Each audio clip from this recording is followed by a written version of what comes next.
Welcome to Don Bosco in a Year podcast.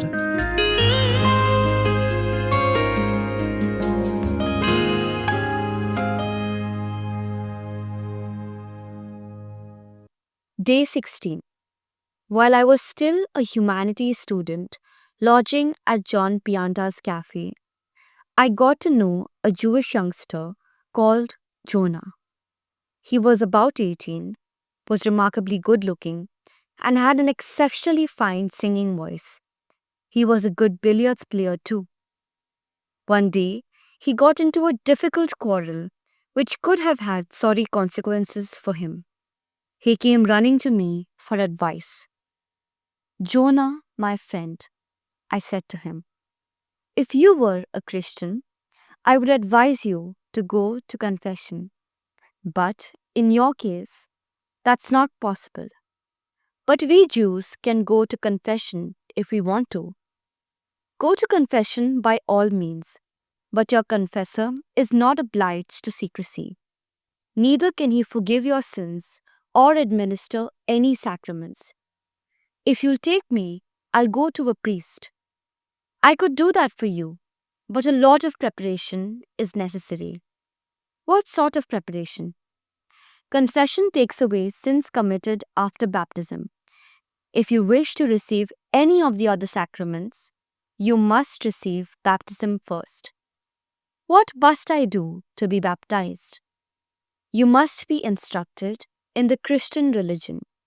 You must believe in Jesus Christ, true God and true man.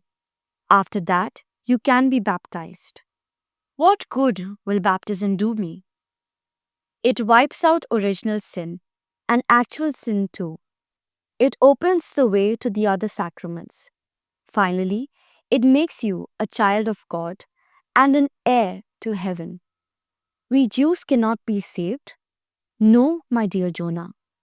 Since Jesus Christ came, the Jews cannot be saved unless they believe in him.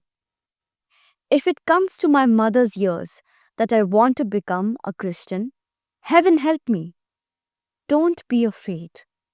God is master of all hearts.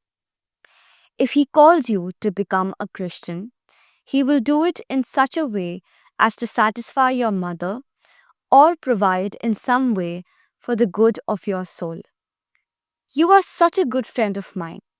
If you were in my place, what would you do?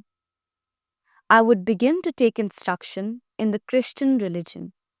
Anyway, God will show you what to do in the future. Take this little catechism and begin to study it. Pray that God will enlighten you and he will help you to know the truth. From that day onward, Jonah became attracted to the Christian faith. He used to come to the cafe and, after he played a game of billiards, he would come looking for me to discuss religion and the catechism. In a few months, he had learned to make the sign of the cross. He could say the Pater, the Ave Maria, and the Credo, and knew the other principal truths of the faith.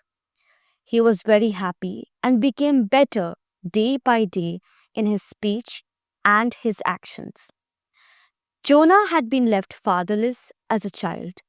His mother Rachel had heard vague reports about Jonah's intentions, but as yet she knew nothing certain. This is how the news broke. One day, while making Jonah's bed, she came across his catechism, which he had inadvertently left under his mattress. She went screaming through the house, took the catechism to the rabbi, and suspecting what was afoot, rushed to the student Bosco's lodgings. I got a fright when I saw her. Before I had time to recover, she opened up to me. I swear you've done wrong. Yes, you. You've ruined my Jonah. You've brought public disgrace on him. I don't know what will become of him. I'm afraid he'll end up a Christian, and you'll have been the cause of it. After a long flurry of words, she left. It would be too long to recount the many attacks that the mother, the rabbi, and various of Jonah's relatives made on me. Neither threats nor violence had any effect on that courageous young man. He withstood them all and continued to take instruction. Since he was no longer safe amongst his family, he had to leave home and live almost as a beggar. Many people came to his aid, and that all might be done with due prudence, I recommended my pupil to a learned priest who took a fatherly interest in him. Thank you for joining us today on this journey to know Don Bosco. May these reflections deepen our faith, guide us closer to God each day, and hope to see you all tomorrow. Till then, keep seeking, keep praying, keep growing.